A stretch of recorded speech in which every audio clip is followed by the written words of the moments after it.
Hi. Great. How's everyone doing? As Emily said earlier, the lunch buffet will remain open. So if you have not had enough to eat, please feel free to keep getting more food. But we're going to get started. And I'm particularly excited to be here with Rabbi Elliot Cosgrove, who joined me in schlepping down from New York for this conversation. And the goal here is really to sort of have a conversation about all of the themes and trends that we've been talking about all day and what it actually means for the future of us as Jews, as a community, as American Jews, and as we grapple with the major questions of the moment. Where do we go from here? Many of you know Rabbi Cosgrove. His book came out in the fall. Am I getting that right? Uh, and I'm sure many of you watch his sermons on YouTube on a weekly basis from Park Avenue Synagogue. I've been really fortunate to get to learn from him and listen to him. I think the first time we met was at a democracy protest in New York nearly 2 years ago, and it has been quite the 2 years since in terms of the work that I think each of us do. And I'm just so grateful for this conversation that we're going to have. And so we're going to talk for a little bit to each other and about the moment we're in. And then we're going to open it up to questions. I think we're taking questions via note cards, again, given the size of the room. So if you have thoughts or questions or topics that you want us to address, please feel free to jot them down, and the JCPA team will run them up to us. But I really just want to start. Can I just ask if can everyone hear in the back? I was like straining earlier. We can all hear? Okay, and so you'll say too loud, not loud enough? Okay. Neither of us have ever been accused of being quiet, but we'll try. So I really want to start from sort of a human perspective. I think we have been talking in big themes and about big policies and about the big work of community relations and coalition and bridge building in this really challenging moment. But all of us come to this work. All of us are part of part of this community and part of the organizations and the broader work that we do because it's deeply personal to us. So maybe we can start by you sharing a bit about what brought you to the pulpit, what brought you to Jewish leadership, and how that background informs your work at this particularly challenging moment for the Jewish community. And thank you, Amy, and thank you for the opportunity. We have a relatively recent friendship, but it's a friendship that I've come to treasure, not just in the way friends are friends, but your voice and the role you play in bridging the various arms of our diverse and sometimes complicated Jewish community and representing us to the non-Jewish community. You are one of my present-day heroes, and when Amy says, can you be in D.C., you say yes, and so let's thank Amy for her leadership. Look, the easiest way to say why I became a rabbi is my grandfather was a rabbi. My grandfather was a congregational rabbi in Glasgow, Scotland, an Orthodox rabbi.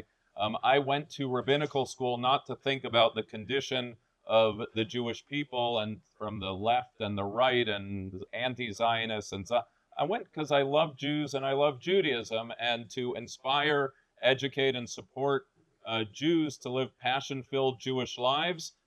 That's why I went to rabbinical school, and I was blessed to have a very charismatic Hillel director when I went to the University of Michigan, who really, go blue, who inspired me to think seriously about being a Jewish communal professional, and that really made all the difference in the world for me. But I think, to this moment, Amy, I think the fact that my family roots, I grew up in Los Angeles in sort of a poster child conservative movement, kosher in the house, not kosher out of the house, synagogue unless there was baseball games. It was very kind of, I guess, standard by the book. Parents always engaged in synagogue life and community life, though neither of them are Jewish communal professionals. And I always knew, that nice Jewish kids grow up to be rabbis, doctors, or lawyers.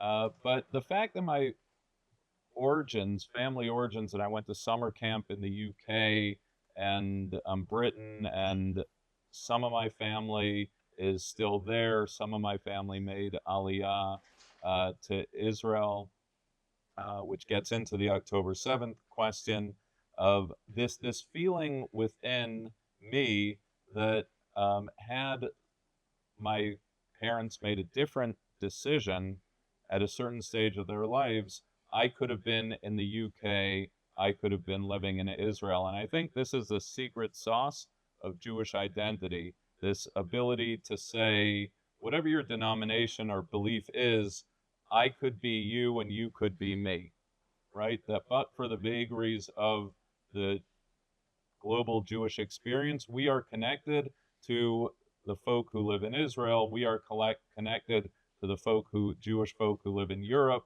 in the second floor walk-up of the former Soviet Union. That we are collectively connected to each other. And so when October 7th happened, and what was triggered in that moment is I always grew up with points of reference that whereas I walk, talk, think like an American, my family is European.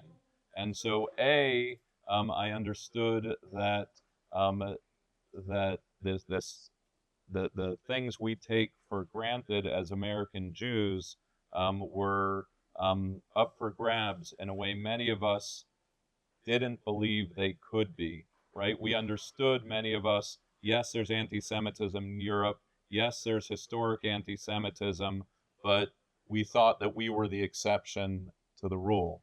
And I think on October 7th, many of us woke up to that, whoa, it's not so different. Maybe this is a reversion to a norm of Jewish history as opposed, right? So I think all of that was in the experience of how I am and how I'm experiencing what's going on now. That resonates deeply with me. Wait, can we make this both ways? Yes. Because this is supposed to be a chat. So, but you're right. Do I have it right? You're the granddaughter of Holocaust survivors. Is that right? So when you, whether it's your work at JCPA or before that with Charlottesville, how have you experienced that given the backdrop, or of course, October 7th of your family background? I think what you described about feeling like we were the exception and recognizing in recent years that perhaps we are not is so resonant to me because I did grow up, right? I grew up in a conservative shul on Long Island, 2 sets of dishes, Passover counters, USY president, Hillel president at Tufts. Yeah, we might not have Michigan pride, but we have some. We have better swag. Yeah, and elephants. So I grew up at a time that really felt like it's been described as the golden age of American Jewry, and I grew up feeling that my grandparents' story was a piece of history and not a cautionary tale, and that how I remember literally thinking, how lucky am I to live in America as a Jew in this moment? This is great. Like this is unlike anything that any other generation of my family experienced. And for me, I think the Band-Aid was ripped off twice. First, during Charlottesville, and then on October 7th. And those compounding events, and I will say it probably started before Charlottesville, but for me, I don't think it fully clicked until then. There was a swastika painted onto my local playground in Brooklyn in November of 2016. And at the time, I mean, I think about this so often. At the time, we rallied this massive press conference. I helped organize it.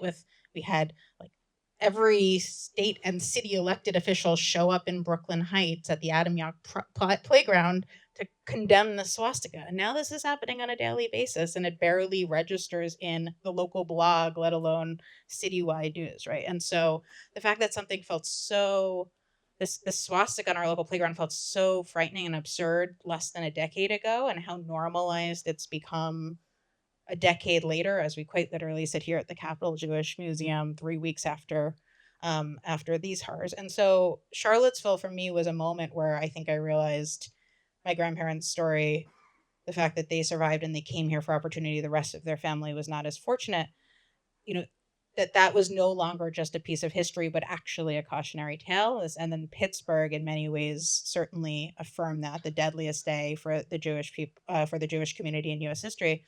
And then on October 7th, it was just very clear to me that any of these spaces in which we operated, it was good. It felt like it was coming from all directions in a way that was jarring and frightening. And I think, particularly for me, someone who had worked in politics and government, sort of always considered myself a liberal Zionist, it really was a moment where it felt like, where is my space? Where is my home as an American Jew, as a liberal, as someone who has been deeply committed to both this community and to my sort of Jewish and liberal values? And I think the good news is that that space actually does exist. This room proves that the space exists, and many other rooms like this proves that the space exists, but we have to work really, really hard and fight like crazy to keep creating it, because the most extreme voices on both ends are working overtime to narrow that space and make it impossible.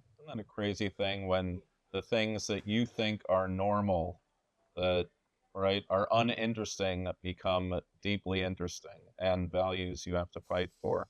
I remember when I was speaking to an Israeli friend of mine, and we were just sort of trading notes on what we believe, and I was saying, look, I believe in a sovereign Jewish state. I believe that it should be pluralist in a Jewish state, all the more so that LGBT rights should be affirmed in the public-private sphere, and that we should have a two-state solution. And they were like, "You are such a minority of minorities for," and this is what I grew up in. As I mean, these are not interesting values to me, but now we have to fight for them. Um, well, and that leads me to sort of my next question for you. In reading your book, I was really struck by this one. I was struck by a lot of it, and I definitely recommend checking out the book for a time such as this, for folks who haven't yet read it. But there's this one line that really just feels, and maybe it was the moment I was reading it in, and it would probably be relevant at any moment, but particularly over the last few months, this struck me. It says, "We may know what it means to be an American. We may even know what it means to be a Jew, but we have forgotten that the essence of who we are is not one or the other, but rather the dynamic tension between the two." And the dynamic tension between being an American and a Jew in this moment is so pronounced in so many ways. It's at the core of the work that all of us are doing at a moment when we are seeing threats to Jewish safety, threats to democratic values. And so I'd love for you to maybe expand on how you think about that dynamic tension and how you navigate it as someone responsible for a congregation of hundreds and hundreds of families of American Jews who are also navigating that tension in this moment. So what I do in the book is I give context to that vision of what it means to be an American Jew, a Jewish American, and I take the lens back to the immigration of millions of Jews to American shores, and the competing imagery of that moment. That there was Israel Zangwill's famous play, The Melting Pot, the idea that everyone would go into the cauldron and out would emerge some sort of monolithic American identity that would ally to all of our differences. It was actually one of the great rabbis of the time. He was serving Judah Magnus at Temple Emmanuel, who gave a sermon, objecting to that Zangwill image of the melting pot, and he countered it in a sermon with someone with the idea of a symphony, that each and every ethnicity, faith, otherwise, gets to play their own instrument in its own timbre and tonality. And it's actually that orchestral vision that makes America America. And the person who was sitting there and heard this sermon was a guy named Callan, I think, and he actually published it in a book on American democracy. But I'm only saying this because I'm nervous because Rabbi Rick Jacobs is here. It was actually a Reform rabbi who, of course it was Rick, yeah.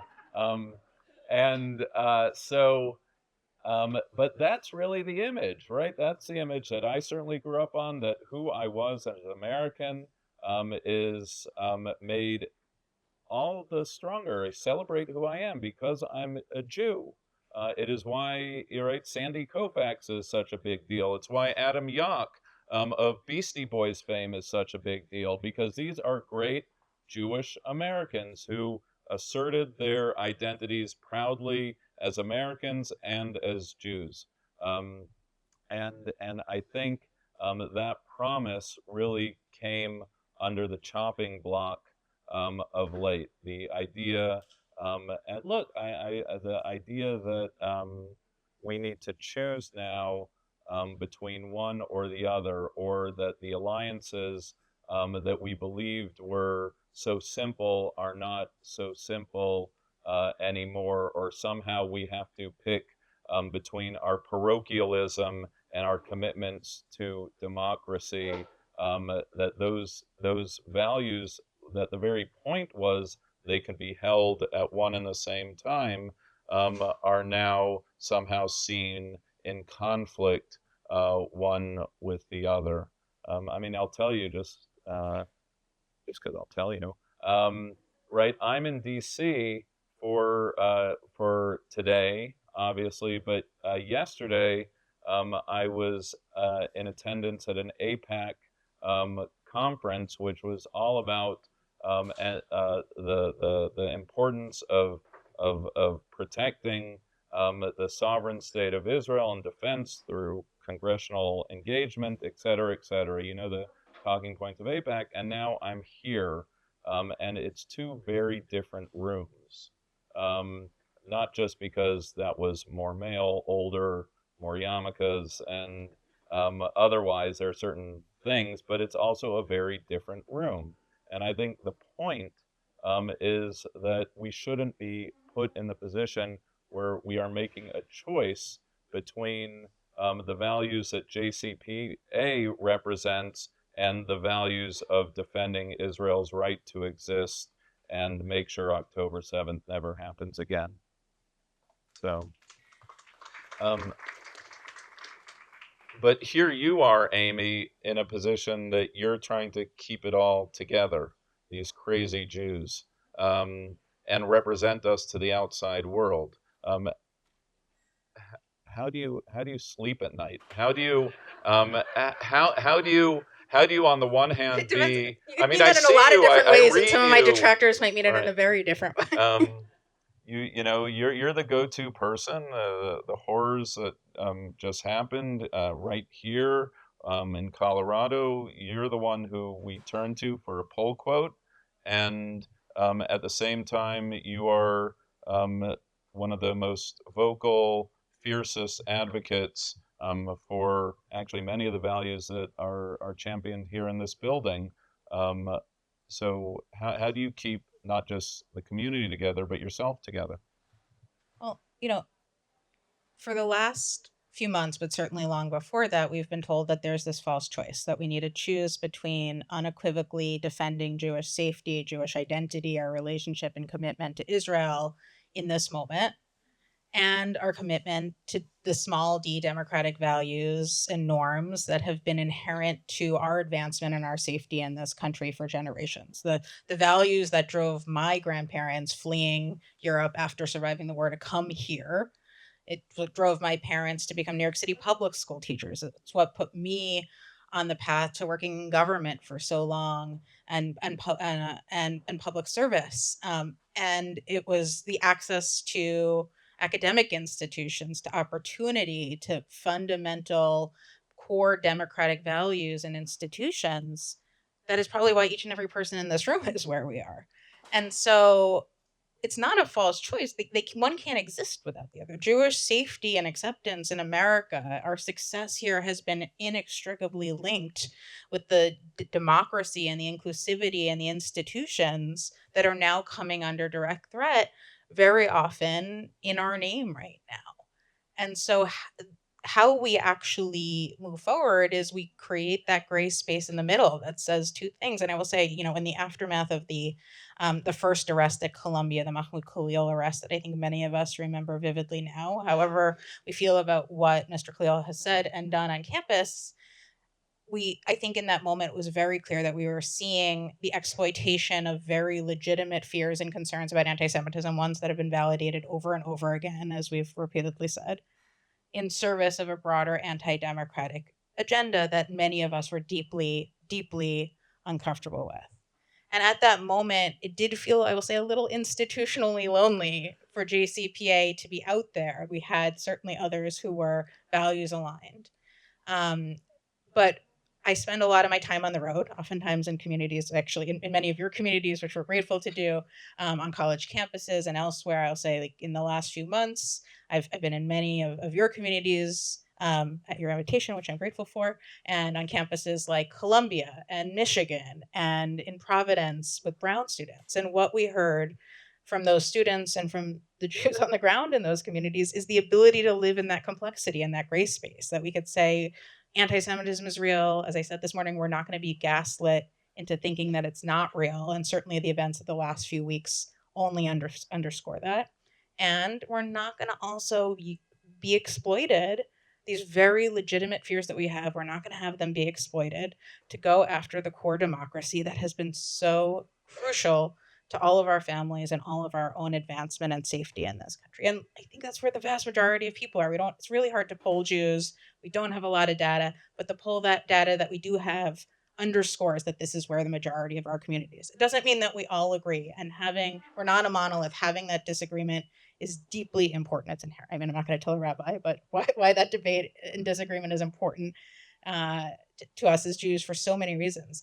And so I think and it's that message that has I think resonated, at least in our experience, not just within the Jewish community, but as much so outside the Jewish community with partners and allies who are trying to understand how they can both confront anti-Semitism, but not do so in a way that might undermine their own community's fundamental civil liberties and civil rights, or the broader democracy that they too know is inherent to all of our safety. There's so many different things that I want to talk about with you, and we still have about half an hour. We'll open it up to questions maybe in 10, 15 minutes or so. But I think that this is actually a good moment to move into a question that I know you have been grappling a lot about, you and I have spoken a lot about in recent weeks. And we also speak to different audiences. I think you speak largely to a primarily Jewish audience, where my job was, I certainly talk to a lot of Jews, and I'm grateful for that, is also to do a lot of work in coalition spaces, to speak to our interfaith and civil rights and democracy partners. And sometimes that means that we're having the same conversation in very different ways with these different audiences. And in particular, at a moment when these tensions around what the line is between criticism of Israeli policy versus actual harm that is leading not just to discrimination and the targeting of Jews, but now some very concrete real world violence that we know all too well. How do we navigate that? How do we hold that both within our Jewish community, and then I'm sure, as we'll talk about, with our non-Jewish partners and allies in this moment? How do we tell that story? How do we share the love that we have for Israel, even if it's a complex one, as you write about in your book, and do it in a way that doesn't give an inch on both our own safety and our values? So, shameless plug, the name of the book is For Such a Time as This, and it is taken from the book of Esther, when she's called for her leadership moment and Mordecai confronts her and says, who knows if it was not for such a time as this that you've arrived at your station. And I talk about advocacy and activism, philanthropy, and other solidarity. If I were to write the book today, the image would not be Esther. The image of serving the Jewish community right now is Moses, as God is red hot in rage of Israel building the golden calf through the desert, and Moses has to stand in the breach in between the two sides and keep everyone together. It was a teacher of mine, Yochanan Muffs, of blessed memory at the seminary, who wrote a beautiful essay called Standing in the Breach, which is an argument that a prophet isn't just someone who tells the future or tells people to repent, but the working biblical definition of a prophet is someone who's able to stand in that uncomfortable state, a place between two parties, and keep it together. Or Abraham, when God was set to destroy Sodom and Gomorrah, and other prophetic-like moments in biblical literature and Jewish history. That is the muscle group we need right now. So so that's really, what are we, 615 days since October 7th? That is, I think, where we are and where you and I exist in very different sort of ways. Now, fortunately, my community agrees with everything I say on the Upper East Side. But were I to serve a community now, I serve a politically diverse community on the Upper East Side of Manhattan, and people are oftentimes at odds with each other, which is why I feel that I have to be very intentional, and I counsel others to be very intentional about where they put their Jewish selves and their Jewish voices. So, Amy, you and I met at a pro-democracy rally prior to October 7th in 2023. Now, it began and ended with Hatikva. There were Israeli flags all over, but we believed, as hundreds of thousands of Israelis believe, that the proposed legislation was not in the best term interests of a Jewish democratic state of Israel. I felt very proud, and I felt it was important to go to that brave space and express that as a diaspora Jewish leader. It's also why when in 2024, Netanyahu came to DC and addressed Congress, I believe, I wrote an op-ed in Haaretz and told my congregation that we are decidedly not going to protest Netanyahu at that moment, that context had shifted, and that we weren't going to put our Jewish selves side by side with those who were burning the Israeli flag and calling for an end to the Jewish state. It's why a month ago, when Ben Gvir set foot on Manhattan, I made sure that I was there with probably some of you and other of my colleagues, saying that this right-wing Israeli minister who stands for everything I believe Israel should not be, that I had to put my Jewish self out there, my leadership self out there, and make my objection known. It's also why, if you click on the forward this morning, you'll see that I wrote a piece based on a sermon this past Shabbat, where I called out.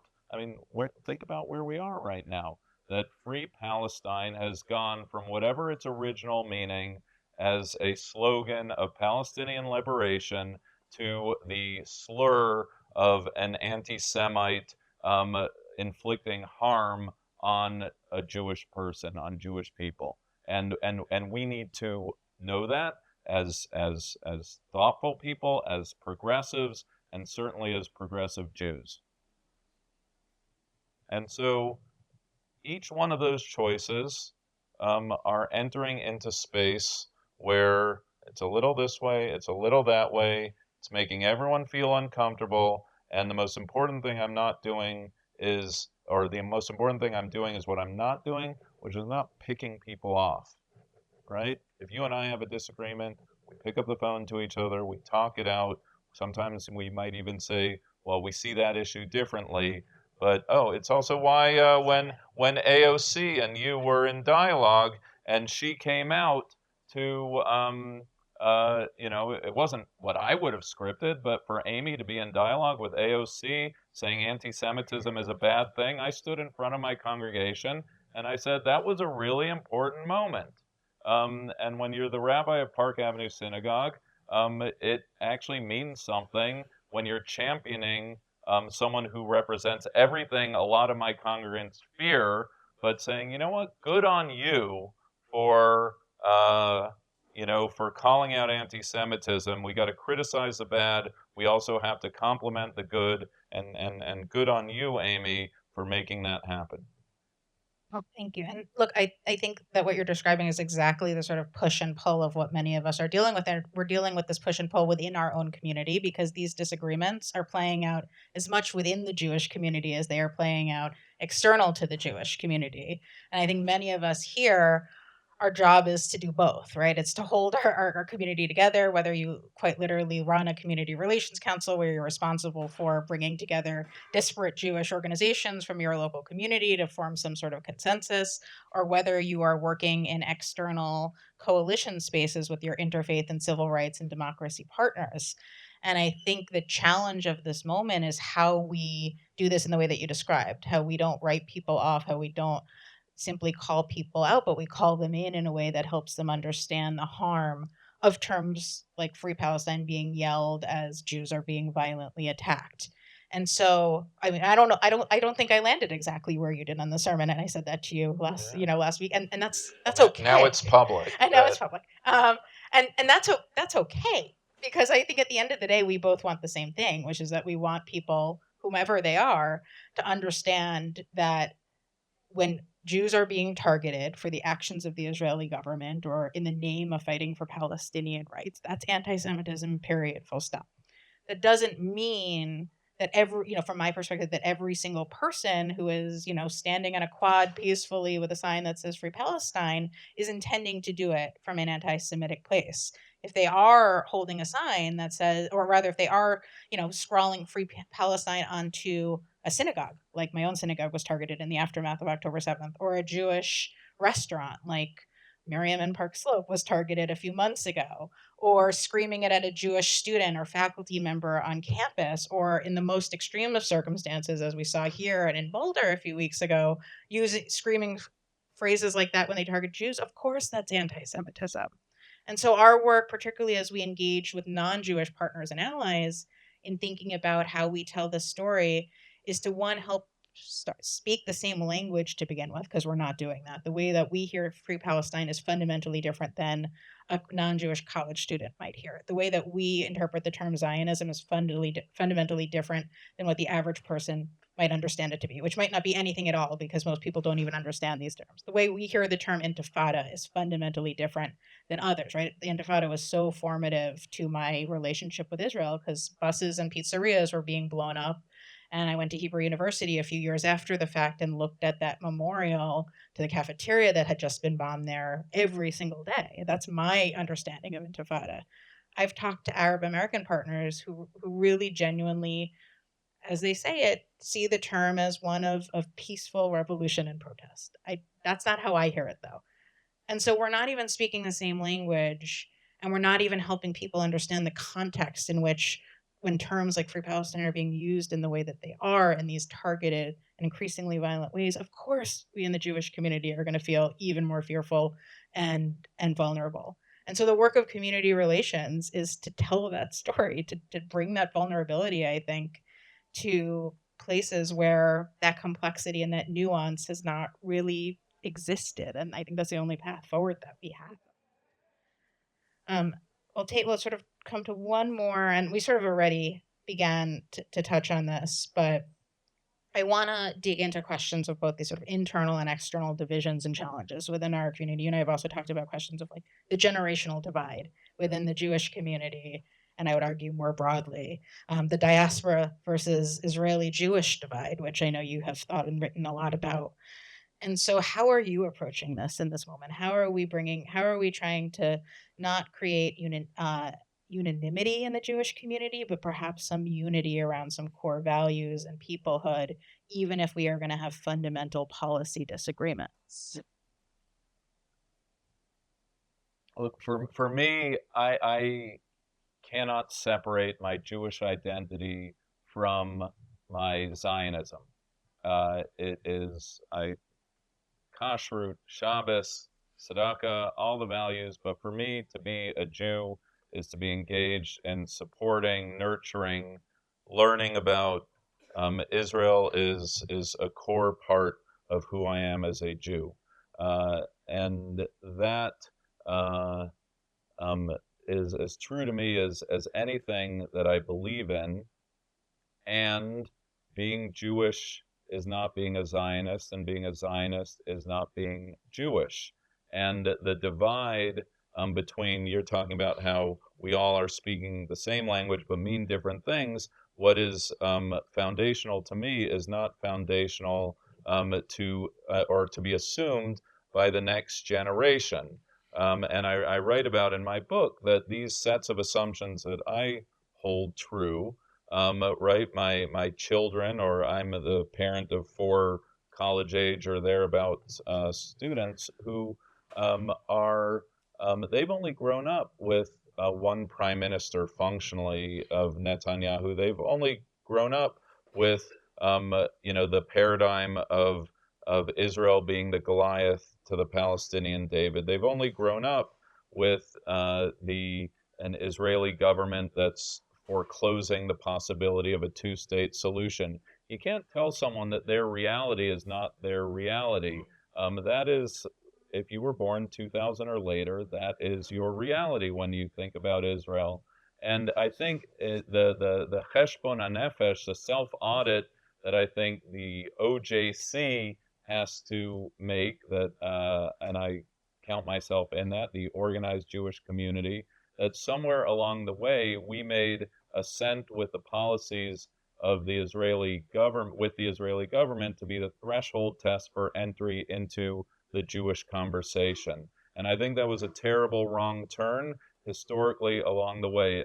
Francine Klagsburn has a wonderful new biography on Henrietta Zold and Hadassah, and she writes in her diary, she says that the expressions of early, sort of Zionism in Zold's time were as important to the Yishuv, the pre-state community in Israel, but even more important to be an organizing principle for American Jewry, that we could help our brothers and sisters out in the scrappy promised land, and it gave us a civil religion. But that civil religion became an orthodoxy along the way. The late, great Arthur Hertzberg once said, the only thing that you can be excommunicated for as an American Jew is dissent with the Israeli government. And then we find this next generation who has all of these sort of new associations with what Israel represents, to feel themselves sort of doubly traumatized by October 7th, because not only do they feel the pain of those who were killed, murdered, raped, but they also feel that they don't have a place in the organized Jewish community. My own child, she said this publicly, so I'm not breaking, but she just graduated from college, and she talked about how on campus she didn't have a place to grieve, because when she walked into Hillel space, she didn't feel that the pain and suffering of Palestinians was being noted and mourned and grieved.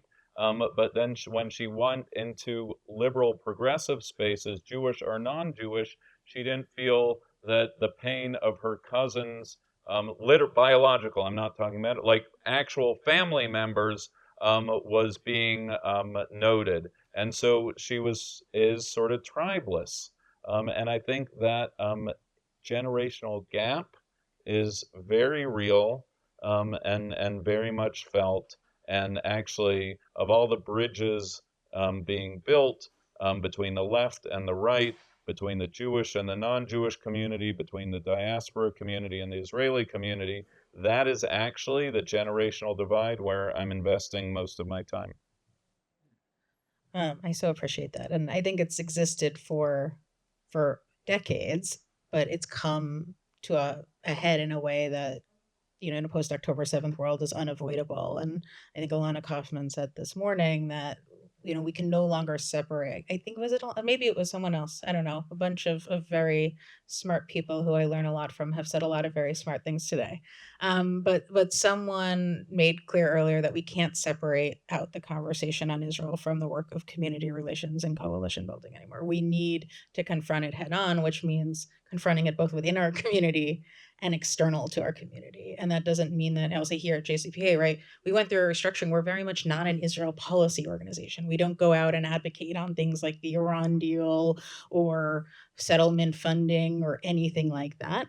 But if we are going to be doing the work of countering anti-Semitism and protecting democracy in the United States and doing it through the lens of coalition and bridge building, we need to be able to talk about, from a values perspective, the role of Israel in Jewish identity, the role of Israel in the conversation on anti-Semitism, and the role of fundamental civil and human rights to both Jewish identity and to that broader conversation, and create space to hold all of it. And so it's messy, right? Like we have been trying to make this not messy for so long. And I think leaning into the messiness of these divides over Israel in a way that it stays true to our values and to our safety feels existential right now. So I'm just so grateful that you're focused on that. We have a little bit more time. We have about 10 more minutes. I think a few folks have submitted questions. If you have questions, just raise your hand, and someone from the JCPA team will come up. I want to ask you one final question, and then we'll turn to a couple of these.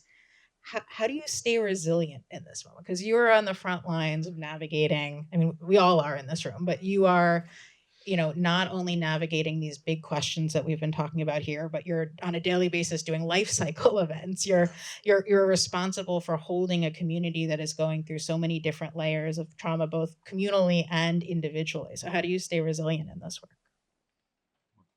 My yoga practice is tip top. No, it is. I try. I mean, it's not, but I try to create spaces where I can appreciate this thing called life. I think we are all exhausted. We are all pulled in a million directions. I actually fear, it's a totally different panel, but I fear for what the long-term effects of this moment are going to be on the Jewish communal sector of professionals. We didn't go into this to deal with the stuff we're dealing with. And never mind everyone in the room and those taking early retirement and going into other things. But I think who would want to grow up to be a Hillel director right now, facing the sorts of things that, right, Hillel directors have to face? It's tough. So look, I see the darkness of life cycle events, death, dying, and that's why I dance more at weddings, because we have to. I would say rooms like this are also so inherent to building that resiliency, in addition to everything that you just described. And so our goal is to keep creating spaces like this, both in person and virtually, through the affinity groups and through the mentorship program and the Torah of community relations and so many of the other things. And so if there are other ways that we can support you in building that resiliency, please let us know, because that is what we're here for. And it is so hard right now. There's a number of great questions. Here's one, and I'll pitch it to you, and then we can figure out which way we want to take it. How do we engage with people politically or socially outside of Judaism? And I would actually add maybe within Judaism, whose definition of Zionism is so radically different and co-opted, and are the largest co-opted, whose definition of Zionism is so radically different and co-opted. I'll end it there. Definition of Zionism is. You want to take that one? Look, I'll sure. Yeah, you go first, and then I will vigorously disagree with you. Well, you talked about the AOC event, and this was it was so important to me. So this exactly a year ago, I guess, at this point, which feels like several lifetimes. I did this webinar at AOC's invitation to talk about anti-Semitism, and Stacey Burdett, who's somewhere in the room here, also joined me. And one of the things that I think we made clear we wanted to talk about was this exact question, right? What is Zionism to the average American Jew? Because it's totally misunderstood by the vast majority of Americans. I would say the vast majority of Jews probably each have a different definition of Zionism. For me, and I would probably imagine this is sort of the lowest common denominator that the vast majority of us can agree on, it's simply the belief that there should be a Jewish homeland somewhere in this place in the world where we have deep historical connections, And for me, it also goes hand in hand in my belief in Palestinian self-determination and human rights and dignity, that one can't exist without the other, and that Zionism is inherent to Palestinian rights and Palestinian rights are inherent to Zionism surviving for the long term. And so that's the conversation that I have with people who I think might have a fundamentally different understanding or misunderstanding of Zionism. And at a time when it's being shouted and used as a pejorative in the most obscene and detrimental ways, leading to the sort of violence that we know all too well, I think is that much more important for us to really be clear about what we mean. I think there's been this huge debate in our community about whether we should get rid of the term Zionism. And I don't think we should get rid of the term. I think we just need to be clear about what we actually stand for and what it means for us and what the American Jewish relationship with Israel actually is versus what it's perceived to be.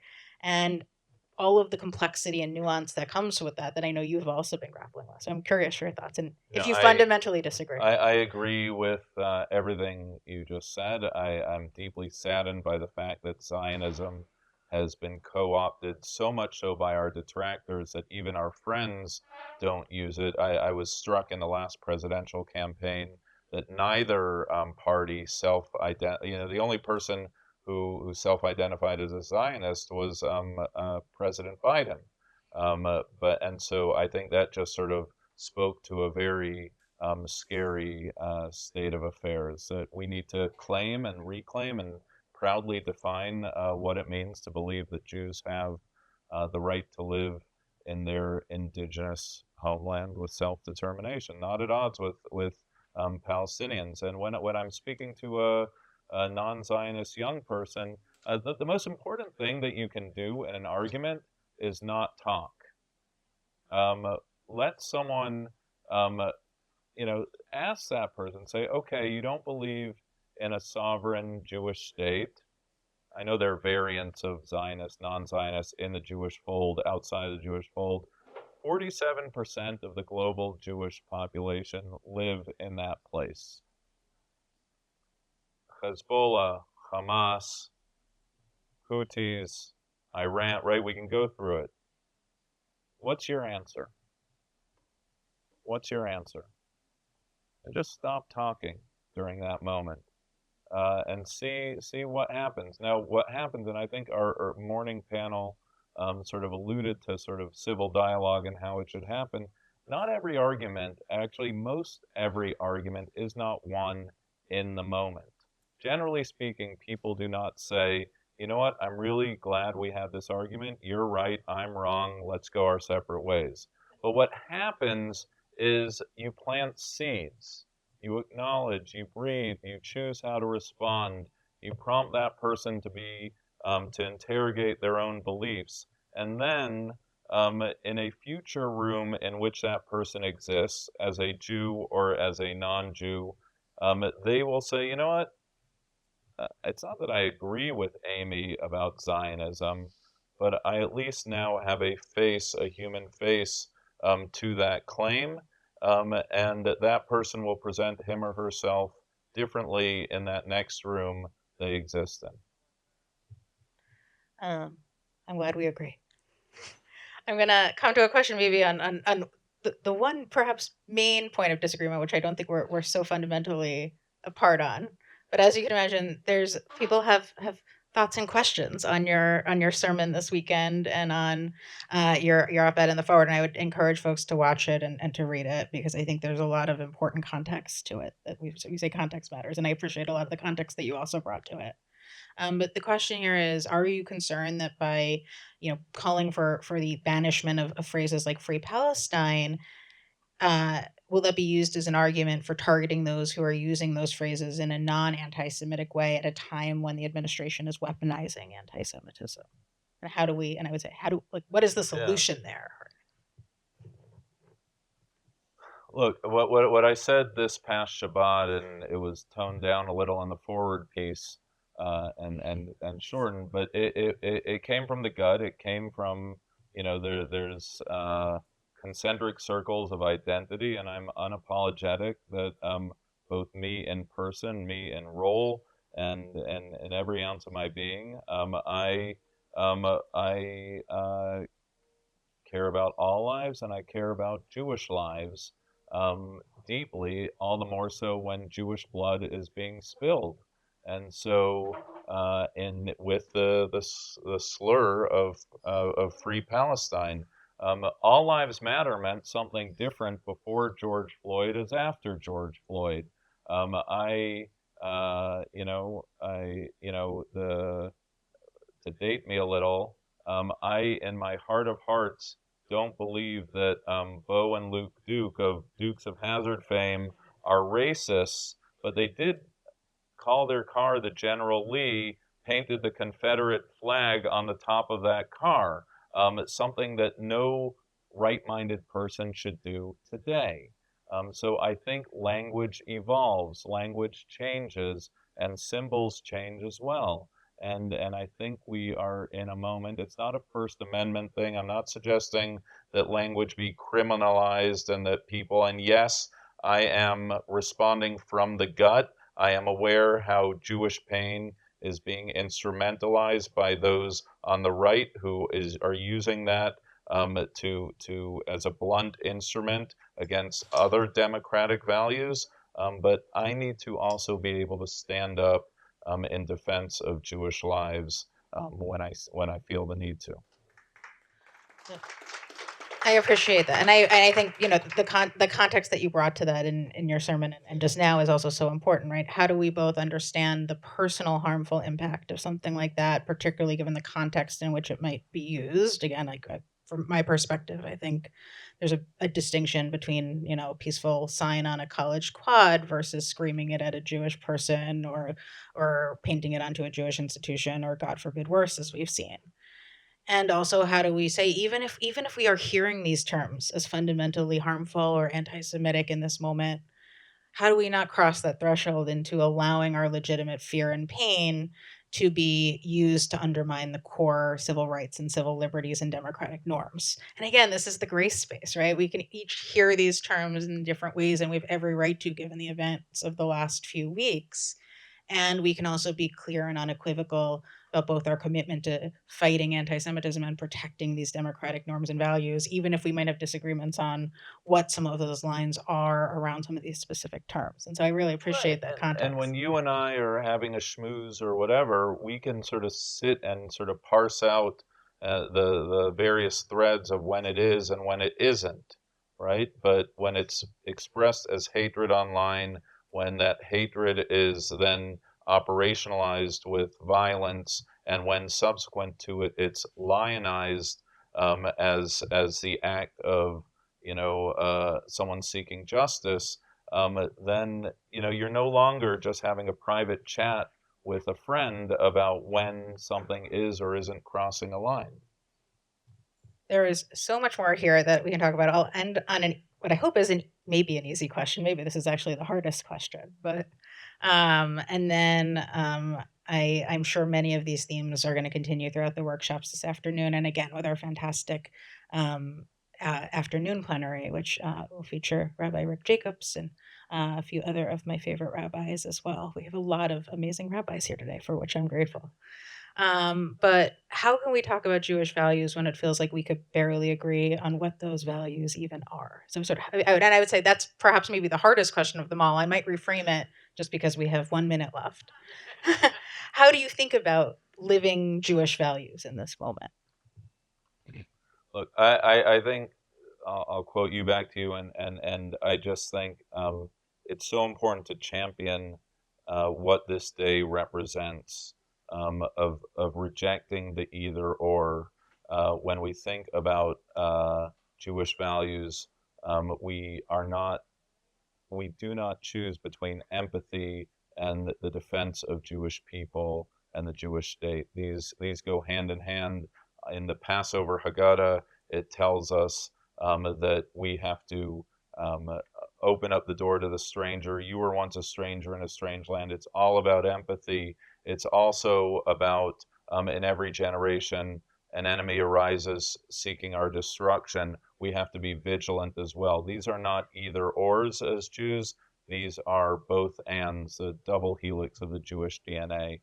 And I think that, for me, being Jewish was great on October 6th. It's great today. I think we need to be eyes wide open to the real dangers that Jewish people face, and at the same time, the the positive. I will not let my enemies define my Jewish identity.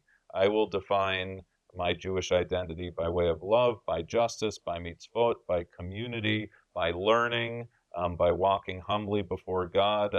These are things that I have been and continue to be committed to in person and in my rabbinate. That feels like the perfect note to end on. So thank you so much. Really grateful for this thoughtful conversation. I hope it was, I mean, quite literally, maybe some food for thought during lunch. And I'm looking to Emily, who's going to tell me what happens next.